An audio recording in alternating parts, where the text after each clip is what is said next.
Hello viewers, দেখুন কি মাছ রান্না করছি বলেন তো। আর এখানে কি মশলা, এখানে আদা বাটা, জিরে বাটা, সামান্য একটু সরষে আর ধনের গুঁড়ো, কাঁচা লঙ্কা, টমেটো, নুন হলুদ দিয়ে দেখুন সুন্দরভাবে মশলাটা ফ্রাই করে নিচ্ছি। আর এটাকে আমরা ফ্যাসা মাছ বলে থাকি, আপনারা কি মাছ বলেন অবশ্যই কমেন্ট করবেন। তাই এটাকে একদম তেল ঝাল বানাচ্ছি। ভিডিওটা ভালো লাগলে অবশ্যই লাইক করবেন, শেয়ার করবেন। আর মশলাটা এইভাবে সুন্দর করে ফ্রাই করে নেবেন। সম্পূর্ণ কাঁচা লঙ্কার রান্না, দেখতেই পাচ্ছেন।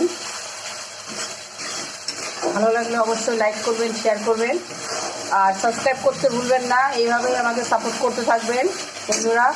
দেখুন মশলা আমার সুন্দর করে ফ্রাই করা হয়ে গেছে, এটা আমি জল দিয়ে দেবো। দেখুন মশলাটা তো আমি ভালো করে ফ্রাই করে নিয়েছি। এবার এতে যেহেতু তেল ঝাল বানাবো, এতে পরিমাণ মতন জল দেবো, এতে বেশি জল দেবো না। ঝোলটা একটু ফুটে উঠলেই মাছগুলো নামানোর কিছুক্ষণ আগে দিয়ে হয়ে গেল আমার ফ্যাসা মাছের তেল ঝাল।